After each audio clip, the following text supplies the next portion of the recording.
60টি বর্জনীয়র 1 number, বিলম্বে ইফতার করবেন না কখনো। 1 নাম্বার, দেরি করে ইফতার করা নিষিদ্ধ। ইহুদিরা দেরি করে ইফতার করে। লা ইয়াজালুন নাসু আলা খাইরিন মা আজ্জালুল ফিতরা। বিশ্বনবী বলেছেন, এই উম্মত যতদিন আগে আগে ইফতার করবে, এই উম্মতের কপাল থেকে কল্যাণ কেউ ছিনিয়ে নিতে পারবে না। চিল্লায় বলেন ঠিক কি না? আজানের জন্য বসে থাকবেন না, সময় দেখবেন। স্থানীয় সময় যখন সূর্যাস্ত হওয়া মাত্রই বিসমিল্লাহ, খেজুর খেয়ে ফেলবো। পারবেন তো নাকি দেরি করবেন? 2 নাম্বার, রমাদানের পবিত্রতা বজায় রাখবো। কোনো তর্ক বিতর্ক অশ্লীলতায় আমরা জড়াবো না, ঝগড়া করবো না, সরাসরিও না, ফেসবুকেও না। করবেন কেউ গালি দিলে বলবেন ইন্নিমরুউন সায়েম, আমি রোজাদার। আল্লাহর হাবিব শিখিয়েছেন, কেউ যদি তোমার গালি দেয়, কটু কথা বলে, অশ্লীল কথা বলে, রমজানে তুমিও বলতে পারবে না। তুমি বলতে পারবা ইন্নিমরুউন সায়েম, আমি রোজাদার। আজকে থেকে নিয়ত করেন, রমজানে কেউ গালি দিলে আপনি একটা গালি দিবেন নাকি? কি বলবেন? রোজাদার, রমজানের পবিত্রতা আমি ভঙ্গ করতে পারবো না। অশ্লীল নাটক সিনেমা আমরা দেখবো না। যে রমজানে মিথ্যা কথা, মিথ্যা কাজ, মিথ্যা সাক্ষী ছাড়তে পারে নাই, তার না খেয়ে থাকা, উপবাস থাকা দিয়ে আল্লাহর কিছু যায় আসে না। এজন্য মিথ্যার সাথে আমাদের কোনো সম্পর্ক আছে? মিথ্যা বলবো না। 4 নাম্বার, অপচয় করব না। ইন্নাল মুবাযযিরিনা কানু ইখওয়ানা শায়াতিন ওয়া কানা শাইতানু লিরাব্বিহি কাফুরা। অপচয়কারী শয়তানের ভাই। আচ্ছা, যে শয়তানের ভাই ও নিজেও আরেকটা কি? শয়তান। যে শয়তানের ভাই ও নিজেও আরেকটা কি? অপচয় করব না। ইফতারি করতে যে আমরা অনেকে অপচয় করি, এগুলো করবেন আপনারা না। অপচয় অপব্যয় করব না। 5 নাম্বারে, রিয়া, লোক দেখানো ইবাদত আমরা করব না। লোক দেখানোর জন্য নামাজ, রোজা, জিকির, তেলাওয়াত, দান, সদকা এগুলো করলে আল্লাহর দরবারে এগুলো কবুল হবে। বিশ্বনবী বলেন, দাজ্জালের ফিতনার চেয়ে একটা বড় ফিতনার ভয় আমি করি, সেটা কি? আর রিয়া, শো অফ মেন্টালিটি, লোক দেখানো মানসিকতা। এটা থেকে আমরা বিরত থাকবো ইনশাআল্লাহ। 6 নাম্বার, অনেক গুরুত্বপূর্ণ। ব্যবসায়ী ভাইয়েরা, ব্যবসা করেন কারা কারা? হাত তুলে দেখান তো আমারে। মাশাআল্লাহ, হাত নামান।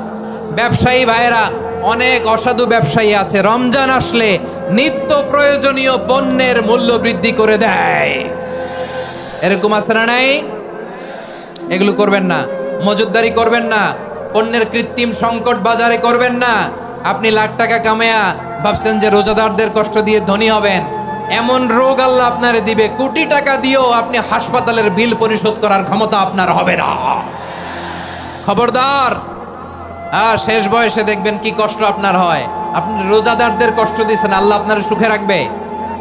আল্লাহর দোহাই লাগে, আমার ব্যবসায়ী ভাইরা এটা করবেন না। আরব বিশ্বে আমরা দেখেছি, আরব বিশ্বের ব্যবসায়ীরা সারা বছরে ব্যবসা করে, রমজানে ভর্তুকি দেয়। আর আমার দেশের কিছু অসাধু ব্যবসায়ী রমজানে গলাকাটা ব্যবসা করে আর সারা বছর সেইটার উপর দিয়ে চলে। চিল্লায় বলেন ঠিক কিনা? করবেন না, এটা করবেন না। নিত্য প্রয়োজনীয় পণ্যের মূল্য বৃদ্ধি করা হারাম, পণ্যের কৃত্রিম সংকট তৈরি করা হারাম, মজুদদারি করা হারাম, রোজাদারদেরকে কষ্ট দেয়া হারাম। এটা করবেন না। 7 নাম্বারে সর্বশেষ কথা, অধীনস্থ যারা আছে তাদের কাজের চাপ আপনারা কমিয়ে দিবেন। কাজের লোক, ফ্যাক্টরির ওয়ার্কার, স্টাফ, তাদের প্রতি যদি রহম করেন, আপনার উপর রহম করবে কে? আমার প্রিয় ভাইয়েরা, এই আসন্ন রমাদান এটা এমন এক বরকতের মাস, যে মাসে আমরা নিজেদের নাফসের উপর নিয়ন্ত্রণ প্রতিষ্ঠা করি। সারা বছর নাফস আমাদেরকে নিয়ন্ত্রণ করে, আর রমাদানে আমরা নাফসকে নিয়ন্ত্রণ করি। কথা বুঝতেছেন? সারা বছর নাফস আমাদেরকে নিয়ন্ত্রণ করে। এই যে এখন আমার খেতে মনে চাইলে যে খেজুর রাখ, আমি খেজুর খেতে পারবো, নাটস আছে, বাদাম খাইতে পারি। খাইতে মন চাইলে পানি, আমার রুহুটা চায়, আমার নাফসটা খেতে চায়, আমি খেতে পারি, পান করতে পারি। বিবাহিতরা দিনের বেলায় স্ত্রীর সাথে মেলামেশা করতে চাইলে করতে পারে, কিন্তু রমাদানে দিনের বেলায় খেতে মনে চায় কিন্তু আমরা খাই। আমার প্রবৃত্তি খেতে চায় কিন্তু প্রবৃত্তির কথা আমরা শুনি, কথা কয় না। রমজানে খেতে মন চাইলে আমরা খাই, তৃষ্ণায় গলা ফেটে যায়, গলার ছাতি ফেটে যায়, কিন্তু এক ঢোক পানি কি আমরা গিলি? বিবাহিতরা দিনের বেলা স্ত্রীর সাথে কি মেলামেশায় যায় না। তার মানে সারা বছর নফস আমাদেরকে নিয়ন্ত্রণ করে, আর রমাদানে এই নফসের উপর আমরা নিয়ন্ত্রণ প্রতিষ্ঠা করি। নফসের লাগাম আমরা রমাদানে টেনে ধরে। চিল্লায় বলেন ঠিক কি না? এজন্য আমার প্রিয় ভাইয়েরা, নফসের উপর নিয়ন্ত্রণ নিতে চাইলে রমাদানের রোজার কোনো বিকল্প নাই। এটা এমন মাস যে মাসের ফজিলতেরও কোনো শেষ নাই। এই মাসকে বলা হয় দ্য মান্থ অফ হোপ। এটা আশা জাগানিয়া মাস। রমজানের কথা শুনলে আশা জাগে না হৃদয়ে?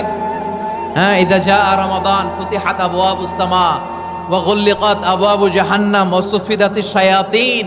রমাদান আসলে আকাশের দরজাগুলো খুলে দেওয়া হয়, মানে জান্নাতের। জাহান্নামের দরজাগুলোকে লক করে দেওয়া হয়, শয়তানকে চেইন আপ করা হয়। ইবাদত করলে শুধু করতেই মনে চায়। চিল্লায় বলেন না সুবহানাল্লাহ। রমজানে ইবাদতে যেই মজা পাওয়া যায় সারা বছর অন্য কোনো মাসে এই মজা আপনি পান? আমার চাঁপাইনবাবগঞ্জের ভাইরা আওয়াজ করে বলেন না, রমজানে ইবাদতে যেই মজা অন্য মাসে এটা পান?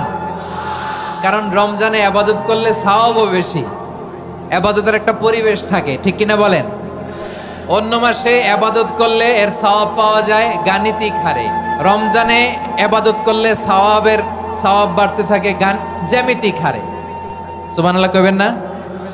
অন্য মাসে সওয়াব বাড়ে গাণিতিক হারে, রমাদানে ইবাদত করলে সওয়াব বাড়ে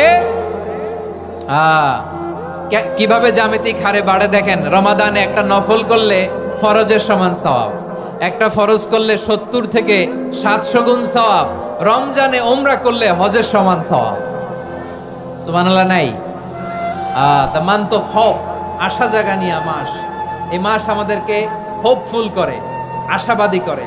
রমাদান যেমনি দ্য মান্থ অফ হোপ, আশা জাগানিয়া মাস, এট দ্য সেম টাইম এই রমাদান হচ্ছে মান্থ অফ ওয়ার্নিং, একটা ওয়ার্নিং এর মাস। নবী যেমনি আশা জাগাইছে আবার ওয়ার্নিং দিয়েও গেছে, খবরদার। ওয়ার্নিংটা কেমন? আল্লাহর হাবিব সাল্লাল্লাহু আলাইহি ওয়াসাল্লাম মসজিদে নববীর ভেতরে হঠাৎ তিনি মসজিদে নববীর মিম্বারে পা রেখে বললেন আমিন। দ্বিতীয় ধাপে পা রেখে বললেন আমিন, তৃতীয় ধাপে পা রেখে বললেন আমিন। সাহাবারা অবাক হয়ে বললেন ইয়া রাসূলুল্লাহ, ইয়া হাবিবাল্লাহ, 3 বার শুধু আমিন আমিন পড়লেন, কেন পড়লেন আমরা কিছু জানি না, আমাদেরকে জানিয়ে দেন কেন আপনি 3 বার আমিন বললেন। রাহমাতাল লিল আলামিন আল্লাহর হাবিব বললেন, ও আমার প্রাণের সাহাবীরা, আমি যখন মসজিদে নববীর মিম্বারের প্রথম ধাপে পা রেখেছি, সাইয়েদনা জিবরিল এসে আমাকে বলেছে, ও নবী, আপনার নাম শুনে যে ব্যক্তি আপনার উপর দুরূদ পড়ে না তার ধ্বংস। আপনি বলেন আমিন। আমি বলেছি আমিন। দ্বিতীয় ধাপে পা রাখার পর সাইয়েদনা জিবরিল বললেন, ইয়া রাসূলুল্লাহ, মাতা পিতাকে বার্ধক্য অবস্থায় পেয়ে তাদের সেবা করে, তাদের সাথে সদাচরণ করে যে সন্তান জান্নাত কামাতে পারলো না তার জন্য ধ্বংস। আপনি বলেন আমিন। আমি বলেছি আমিন। আবার মিম্বারের তৃতীয় ধাপে ঠিক যখনই আমি পা রাখলাম, সাইয়েদনা জিবরাইল বললেন, নবী, রমজান মাস পাওয়ার পরে এই মাসে ইবাদত করে যে ব্যক্তি নিজের গুনাহ মাফ করাতে পারলো না তার জন্য ধ্বংস। আপনি আওয়াজ করে পড়েন আমিন। কত বড় ধমক, কত বড় ওয়ার্নিং দেখছেন। যে রমাদান পেয়েছে কিন্তু রমাদানের ইবাদত করার মধ্য দিয়ে সে নিজেকে জাহান্নাম থেকে মুক্ত বানাতে পারলো না, তার উপর আল্লাহ লানত, তার জন্য ধ্বংস।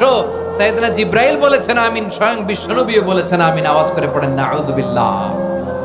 তাহলে রমজান আসবে আর আমরা নিজেদেরকে জাহান্নামীদের লিস্ট থেকে নাম কাটিয়ে জান্নাতীদের লিস্টে উঠাতে পারবো না। এর চেয়ে বড় হতভাগা কি আর কেউ থাকতে পারে? আওয়াজ করে বলেন। তাহলে রমাদানের এই রহমত, বরকত, মাগফিরাত, ফজিলত আমাদের কামাই করার দরকার আছে না নাই?